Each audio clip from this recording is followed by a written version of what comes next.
My name is Ava Bennett. I'm 33 years old. And until 2 years ago, I believed betrayal had a sound. Something loud enough to echo. A slammed door, a shattered glass, a voice raised so violently the walls would remember it. I thought if my life ever fell apart, I would at least know exactly when it happened. I was wrong. Because the worst kind of betrayal doesn't arrive like a storm. It doesn't warn you. It doesn't even look like betrayal at all. It walks into your home quietly, smiling, carrying its own excuses, and sits down at your dinner table like it belongs there. And by the time you realize what it is, it's already rewritten everything. Marcus Hale was the safest thing in my life. 38, structured, predictable in a way that made the world feel manageable. He noticed things. The way I liked my coffee, the exact brand of cereal I bought, the way I got quiet when something was wrong even before I said a word. He loved me in a way that didn't demand anything dramatic. Just steady, constant, like oxygen. We had been together for 6 years. A good relationship, not passionate in the way movies try to sell you, but solid, real. We were trying for a baby for 2 years. 2 years of tests, appointments, quiet hope, and monthly disappointment that we pretended didn't hurt as much as it did. It started to wear on us. Not loudly, just subtly. The way silence starts to stretch between conversations. The way smiles become something you put on instead of something you feel. Then Liam came back. Marcus's younger sister. She had just gone through a messy divorce. Needed somewhere to stay for a little while. Marcus didn't hesitate. Family helps family, he said. So she moved into our guest room, and everything shifted. So slowly, I didn't even notice it happening at first. Liam was nothing like Marcus. Where he was steady, she was unpredictable. Where he was careful, she was reckless. She had tattoos that told stories she never fully explained. A laugh that came too loud, too sudden, and a way of looking at the world like rules were just suggestions. She drank too much, slept too little, and somehow she made everything feel alive, especially me. It started small. Late-night conversations in the kitchen. Marcus asleep upstairs while we sat with glasses of wine, talking about nothing and everything at the same time. She asked questions Marcus never did. Not because he didn't care, but because he assumed he already knew me. Liam didn't assume anything. She looked at me like I was still something to discover, and I didn't realize how much I missed that until it was already too late. The first time it happened, I told myself it didn't mean anything. Marcus was on a business trip. The house felt too quiet. The wine was stronger than I expected. And the line between loneliness and desire blurred into something I didn't want to stop. It's just tonight, I told myself. A mistake. Something I could bury in the morning. But it didn't stay buried. It became easier. We were careful, or at least we thought we were, only when Marcus was away. Only late at night. Only in the guest room. Rules that made it feel controlled. Contained. Like we weren't destroying anything. Just borrowing something we'd put back later. I told myself it didn't mean anything, but that was a lie. Because it meant everything. It just took me too long to admit it. 4 months in, I found out I was pregnant. And the moment I saw those 2 lines, I knew. Not hoped, not guessed. Knew. The timing didn't make sense. Marcus and I hadn't been close in weeks. Every time he reached for me, I had an excuse. A headache, stress, anything to avoid the guilt crawling under my skin. I sat there in the bathroom, staring at the test, feeling something cold settle in my chest. This wasn't just a mistake anymore. This was proof. Living proof. And there was no way to explain it without destroying everything. So I made a decision. The kind of decision you don't realize will define the rest of your life. I chose to lie. When Marcus came back from his trip, I kissed him like I hadn't in months. Pulled him close. Made it feel real. Passionate. Memorable. Like something worth remembering. Like something that could rewrite the timeline. 3 weeks later, I told him I was pregnant. He cried. Actually cried. After 2 years of trying, of hoping, of disappointment, he finally believed we were going to have the life we wanted. He held me like I was something fragile and miraculous, like I had just given him the world. And I let him believe it. He called his parents, his friends, everyone, his voice full of something I hadn't heard in so long. Pure joy. Liam stood in the doorway when he told her, smiling, congratulating him. But her eyes didn't match her smile. And for just a second, we looked at each other. And in that silence, we both knew exactly what we had done. That was the moment everything should have stopped. The moment I should have told the truth, before it grew any bigger. Before it hurt anyone more than it already would. But I didn't. Because by then, I wasn't trying to fix anything anymore. I was trying to survive it. And that's the difference. The moment you stop trying to do the right thing and start trying to protect yourself from the consequences, that's when everything really begins to fall apart. I just didn't know yet. how loud that silence was going to become.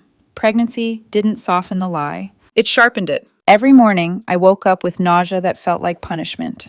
Every afternoon, I moved through the house as if I were acting in a version of my own life that no longer belonged to me. Every evening, Marcus would come home, kiss my forehead, ask how I was feeling, and look at me with a tenderness so undeserved it made me want to disappear. I should have confessed then. Not because I was brave, because it would have been kinder than what I did instead. But kindness requires honesty, and by that point, honesty had become the one thing I could no longer afford. So I lied. Again. And again. And again. Liam changed first. At the beginning, she had been careless in that dangerous way reckless people often mistake for confidence. She flirted with risk like it was a game. She laughed too loudly, touched my wrist too long, let her gaze linger when Marcus wasn't looking, sometimes even when he was. But after I told her I was pregnant, that changed. She became distant, not cruel, not cold exactly, just absent in a way that felt deliberate. She stopped waiting for me in the kitchen at night, stopped knocking softly on the guest room wall when Marcus was out of town, stopped looking at me the way she had when this whole disaster was still wrapped in the illusion of excitement. Now, when we passed each other in the hallway, her expression tightened, like she had finally seen the shape of what we'd done and didn't like how real it looked in daylight. I hated her for that, which was absurd, because I had done the exact same thing. I had wanted the thrill without the aftermath, the wanting without the wreckage, the heat without the ash. But there is always ash. Marcus started noticing things not long after. At first, it was subtle. He would walk into a room and pause. Not long enough for anyone else to call it strange, just long enough that I felt it. His eyes would move from me to Liam and back again, as if trying to solve an equation that kept producing the wrong answer. Once at dinner, he asked Liam if she was okay. She looked up too fast. "Why wouldn't I be? You just seem different." She laughed, but it was thin. Maybe divorce and unemployment are affecting my sparkling personality. Marcus smiled politely, but I could tell he wasn't convinced. I sat there with my fork in my hand and felt my pulse thudding in my throat. Another night, I came downstairs for water and found Marcus standing alone in the dark kitchen, one hand braced against the counter. He didn't hear me at first. Or maybe he did, and that was why he spoke without turning around. "Do you think people always know when something's wrong?" he asked quietly. "Or do they just feel it?" My stomach turned. "I don't know," I said. He turned then. There was no accusation in his face yet. That would have been easier. There was only confusion. And beneath it, something more dangerous. Hurt that hadn't found its reason. "I feel like there's something happening in this house," he said, "and I can't name it." I forced a small laugh. "You're stressed." "Maybe." But he didn't sound like he believed me. 3 days later, he asked me directly. We were in bed. The room was dark except for the streetlight coming through the curtains. I had been pretending to sleep because pretending was easier than talking. "Ava." His voice was soft. I kept my eyes closed for a second too long before answering. "Yeah? Is there something you want to tell me?" The question settled over us like smoke. I opened my eyes and turned toward him slowly, deliberately, as if moving too fast would reveal something. "What do you mean?" He was on his back, staring at the ceiling. "About anything." My throat tightened. "No." He finally looked at me. "About the baby?" I swallowed. "What about the baby?" "About Liam?" That name, spoken in his voice, nearly broke me. I sat up a little. "Why are you asking me that?" "Because something feels wrong." His tone never rose. That was what made it unbearable. If he had shouted, I could have defended myself against the noise, but he was calm, honest, reaching. And I met that honesty with a lie. "Nothing is going on," I said. "You're imagining things." He held my gaze for a long moment. Then he nodded once and looked away. "Okay," he said. But it wasn't okay. From that night on, the house changed. Not physically. It looked the same. Same furniture, same quiet mornings, same dishes in the sink, and folded laundry and television murmuring in the background. But emotionally, it was like living inside a room where the oxygen had thinned. Marcus grew quieter. Liam grew jumpier. And I lived in a constant state of dread, so intense it became almost physical. My body was already carrying a child, and now it was carrying fear too. Sometimes Marcus would come into a room so suddenly that Liam and I would instinctively step apart, even if nothing had happened. Sometimes he would catch us glancing at each other, and something in his face would flicker, so small, so fast. But it was there. Suspicion. It had entered the house now. It was living with us. And unlike guilt, suspicion doesn't tire. It doesn't soften. It watches, waits, collects. The collapse came on a Thursday night. Rain tapped at the windows. Marcus had opened a bottle of whiskey after dinner, though he wasn't much of a drinker. Liam had already been drinking before he started, which should have warned me. Her moods had become unpredictable these past few weeks, and alcohol only widened the cracks. I was upstairs folding baby clothes someone from Marcus's office had given us. Tiny socks, little white onesies. Gifts meant for a child Marcus believed was his. My hands were shaking so badly I had to sit down on the edge of the bed. That was when I heard voices downstairs. At first, just low, tense. Then louder. I froze. Liam was crying. Not soft crying, not private tears. The kind that break out of someone like something rupturing. I stood so quickly, the pile of baby clothes slid off the bed. Marcus said something I couldn't make out. Liam answered, voice cracking, then louder, almost hysterical. No, because you keep looking at me like you know. My blood went cold. I moved before I consciously decided to, almost stumbling down the stairs, one hand gripping the railing. By the time I reached the bottom, everything had already detonated. Marcus had Liam pinned against the wall by the throat, not choking her hard enough to kill her, hard enough to terrify, hard enough that her face had gone red and her hands were clawing weakly at his wrist. There was blood at the corner of her mouth. One of Marcus's knuckles was split open. I stopped on the last stair and couldn't breathe. Marcus turned his head when he heard me. The expression on his face was the most frightening thing I have ever seen. Not rage. Rage would have been human. This was something quieter, something colder. He looked at me with the calmness of a man whose entire world had just been rearranged into something monstrous. Tell me it's not true, he said. His voice was level, almost gentle. It made my knees feel weak. Marcus, tell me, he repeated, that you did not sleep with my sister. Liam made a choking sound. Her eyes found mine, wide and wet and panicked. There was no appeal in them anymore. No seduction, no rebellion, just naked fear. Marcus, let her go, I whispered. He didn't even look at her. Tell me that baby is mine. Everything in me wanted to speak, to lie again, to reach for one more excuse, one more delay, one more pathetic attempt to outrun the truth. But the room had changed. The lie had reached the end of itself. And still, I said nothing, because silence in moments like that is also an answer. Marcus stared at me for another second, and I watched the exact moment hope left his face. Not belief. Hope. Then he let go. Liam dropped to the floor coughing, one hand at her throat, the other bracing herself against the hardwood. Marcus stepped back from her slowly. Then he looked at me again. How long? I was crying now, though I hadn't realized when it started. Marcus, I'm sorry. How long? His voice cracked this time, just once, barely. But it was there, and somehow that was worse than all the violence. 4 months, I whispered. His eyes closed. I kept speaking because the silence was unbearable. Since February. He nodded once, almost absently, like he was filing the information away somewhere distant. Since she moved in. Liam started sobbing harder on the floor. Marcus looked at her, then back at me. And the baby? The question hung there between us. I should have answered honestly. I should have said yes. But even then, in the ruins, some cowardly part of me reached for survival. I don't know, I said. It could be... Don't. He cut me off so sharply I flinched. Do not insult me like that. He took one step toward me. We hadn't touched each other in weeks. You know when you got pregnant. I know when you got pregnant. She knows when you got pregnant. His voice was still quiet. That quiet had become terrifying now. That baby is hers. No one corrected him. Because he was right. We had all known it from the beginning. Me. Liam. Even the child groaning inside me had become, in that moment, less a baby than evidence. The proof of what I had done. Marcus looked down at Liam. She was trying to pull herself upright, one hand still pressed to her throat. Mascara streaked down her face. Say something, he said. She looked up at him, shaking.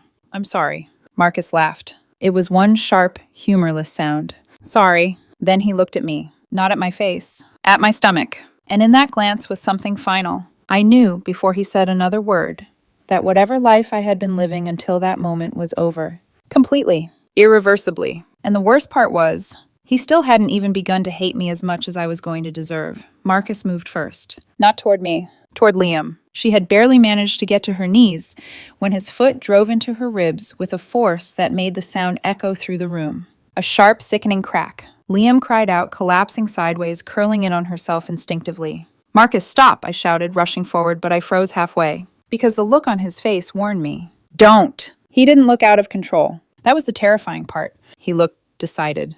Like everything he was doing had already been weighed, measured, and accepted. He kicked her again, this time in the face. Her head snapped back, and I heard the unmistakable sound of something breaking. Blood spread instantly across her lips, down her chin, dripping onto the floor. She didn't fight back. Didn't even try. She just took it. Maybe because she knew she deserved it. Maybe because she knew nothing she did would matter anymore. Marcus, you're going to kill her, I cried. That finally stopped him. Not my words. Just the end of his need to hit her. He stepped back slowly, chest rising and falling, eyes still cold. Then he looked at both of us. And the disgust on his face, I don't think I will ever forget it. Get out, he said. The words were quiet. Clear. Final. Marcus, both of you, he continued, cutting me off. Get out of my house. Now. My heart slammed against my ribs. This is my house too, I said, the words tumbling out before I could stop them. You can't just... Yes, I can. He didn't raise his voice. House is in my name. Bought it before you moved in. You have no claim. Neither does she. Each sentence landed like a door slamming shut. Get out. I stared at him. At the man who had once held me like I was everything. And now looked at me like I was nothing. Where am I supposed to go? I asked, my voice breaking despite myself. He shrugged slightly. I don't care. The simplicity of it hurt more than anything else. I'm pregnant, I said. I don't have anywhere. You're pregnant with my sister's baby, he snapped, the first real crack of anger breaking through. Because you've been sleeping with her in my house for 4 months. Silence. Heavy. Suffocating. Yeah, he added, quieter now. I'm throwing you out. Liam finally spoke from the floor, her voice thick with blood and tears. Marcus, I'm sorry. I messed up. He didn't even let her finish. His fist connected with her face so hard her body jerked with the impact. I heard her nose break again. Blood sprayed across the hardwood. If you say one more word to me, he said, voice low and deadly, I will kill you. He meant it. There was no doubt in my mind. Liam saw it too, because she didn't speak again. She pushed herself up slowly, one hand clamped over her face, and staggered toward the door without looking back. Just left, like she had already accepted that whatever connection we had once shared had died in that room. And she wasn't wrong. I tried one last time, because desperation makes you cling to things that are already gone. Marcus, please, I said, stepping toward him carefully, like approaching something dangerous. We can fix this. He let out a short, disbelieving laugh. Fix this? I made a mistake, I said quickly. It didn't mean anything. Stop! One word, sharp enough to cut through everything. You had an affair with my sister, he said slowly. Got pregnant. Lied to me. Let me believe that baby was mine.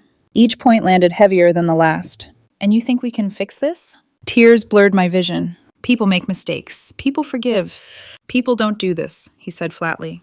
And then expect forgiveness. I felt something inside me start to collapse. What about the baby? I asked, grasping at the only thing left.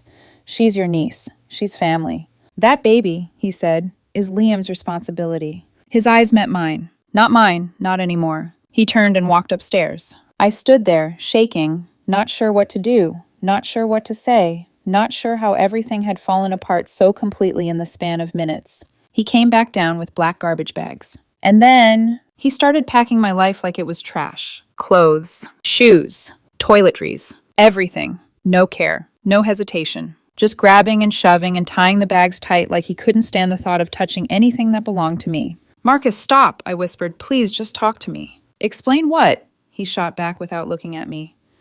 How my sister ended up in your bed. How you lied to my face every day. His hands moved faster. More aggressive. What exactly do you want to explain, Ava? I had no answer, because there was nothing left to explain. When he was done, he dragged the bags outside and threw them onto the front lawn, one by one, like he was emptying out something rotten. Then he turned back to me. You have 10 minutes, he said. Take your stuff and leave. After that, I call the police. I stared at him, numb. This is cruel, I whispered. I'm pregnant. You're making me homeless. He didn't even hesitate. You made yourself homeless, he said. Now get out. I don't remember picking up the bags. I don't remember walking to my car. I just remember sitting in the driver's seat, hands gripping the wheel, tears blurring everything until the world became something distant and unreal. Marcus stood in the doorway the entire time, watching, making sure I actually left. The first person I called was Liam. It rang twice before she picked up. Her voice was strained. Yeah. Where are you? I asked. Hospital. My stomach dropped. Your nose. And ribs, she said flatly. Your boyfriend did a number on me. Silence. Then I forced the words out. Where am I supposed to go? I don't know, she said. Get a hotel. Can I stay with you? A pause. Then, no. The word hit harder than anything Marcus had said. You don't have room for me? I asked, disbelief creeping into my voice. For me and your baby? That's not my problem right now, she replied. I've got my own situation to deal with. Something inside me snapped. I'm pregnant with your child and homeless. How is that not your problem? I didn't ask you to sleep with me, she shot back. I didn't ask you to get pregnant. You made your choices. Deal with them. And then she hung up. I sat there in the car, staring at my phone. Alone. Completely alone. 6 hours ago, I had a home, a relationship, a life. Now I had garbage bags, a pregnancy, and nowhere to go. I called my mother next. She answered on the third ring. Hello? Mom, I said, my voice breaking instantly. I need help. What's wrong? I told her. Everything. The affair. The pregnancy. Being thrown out. There was a long silence on the other end. Then, you did what? I made a mistake, I whispered. I need somewhere to stay. Another silence. Colder this time. No. The word landed like ice. Mom, I'm pregnant. You're pregnant because you made terrible choices, she said. You don't get to run home and escape the consequences. Tears streamed down my face. Where am I supposed to go? I don't know, she replied, but not here. Dad, your father would disown you if he knew, she cut in. Honestly, I'm not sure I haven't already. And then she hung up. I went to Liam's apartment anyway. Knocked on the door until someone answered. A stranger. She here? I asked. He shook his head. And she said if you showed up, to tell you she's not interested in playing house. Figure your life out. The door closed in my face. That night I stayed in a motel. $60 I didn't have. I lay on that stiff bed, surrounded by garbage bags filled with everything I used to own. And for the first time, the reality settled in completely. 4 months. That's all it took. 4 months to destroy my relationship, my home, my family, everything. The next morning, Marcus's lawyer called. Divorce papers. Filed immediately. I sat on the edge of the motel bed, phone pressed to my ear, feeling like I was listening to someone else's life unravel. What about support? I asked weakly. I'm pregnant. With Liam's child, the lawyer said. Your case is with her, not with Marcus. Liam, who had already made it clear I was on my own. Within 48 hours, everyone knew. Friends stopped answering my calls. Messages went unread. Social media filled in the gaps I hadn't even spoken out loud yet. In a small town, nothing stays private. And betrayal like mine, it spreads fast. I went from having a life to having nothing in less than 2 days. And somehow, the worst part wasn't losing everything. It was knowing I had done it to myself.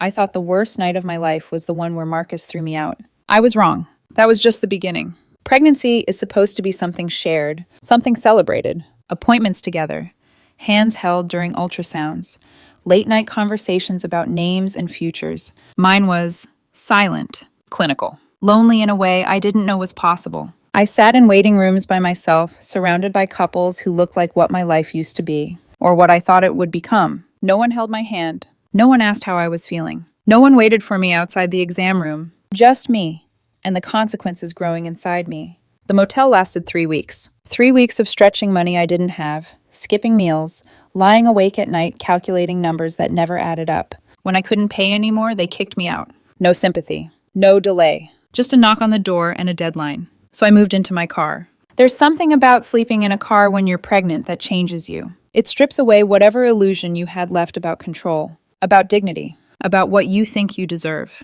I parked in different places every night, tried to stay invisible, tried to convince myself it was temporary. Everything was temporary. That's what I kept telling myself. I gave birth in a public hospital. Alone. No one in the waiting room. No one pacing. No one asking the nurse for updates. Just me. And a social worker who kept asking, gently but persistently, do you have somewhere safe to go with the baby? I didn't. They let me stay an extra day. Not because they had to. Because they pitied me. When they discharged me, I walked out of the hospital carrying my daughter in my arms and everything I owned in 2 bags. And I got back into my car. With a 2-day-old baby. I lasted 3 weeks. That's how long it took before someone reported me. A baby in a car. It didn't matter that I was trying. Didn't matter that I had nowhere else to go. All that mattered was that it wasn't safe. And they were right. Child Protective Services took her. I remember the moment like it's frozen in time. Her crying. My hands empty. Someone telling me it was temporary. That I could get her back once I stabilized my situation.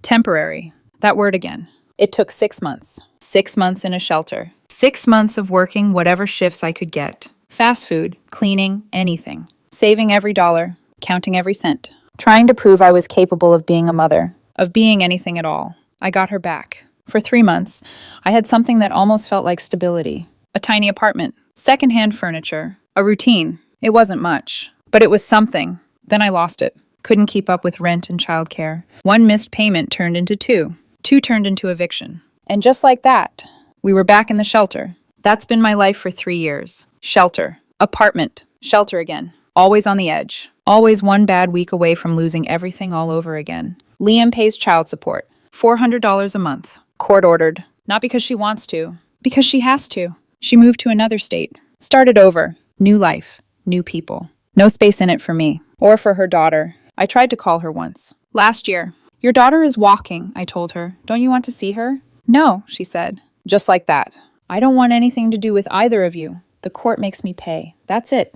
And that was the end of that. My daughter has her eyes, her smile. Every time I look at her, I see the person who helped me destroy my life, and then walked away from it. Marcus moved on too. Of course he did. He deserved to. I saw him once, at a grocery store. I was in the clearance aisle, counting coins, trying to figure out what I could afford. My daughter sitting in the cart, playing with the edge of my sleeve. And then I looked up, and there he was, standing a few feet away, with a woman, beautiful, polished, confident in a way I used to be. They were laughing about something, shopping together like it was the most natural thing in the world, like nothing had ever happened. He saw me. His eyes flicked to mine, then to my daughter. And then he looked away, just looked through us, like we didn't exist. I took a step toward him. I don't know why. Hope, maybe. Or desperation. Or just the need to be acknowledged. He saw me moving, turned, and walked the other way. His girlfriend looked confused, asked him something. He shook his head, said something I couldn't hear, and they kept walking,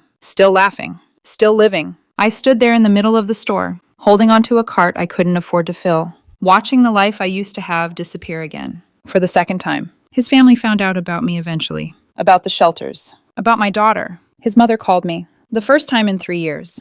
Is it true? She asked. You're homeless? Sometimes, I admitted. We're in a shelter right now. There was a long pause. Then, that child deserves better.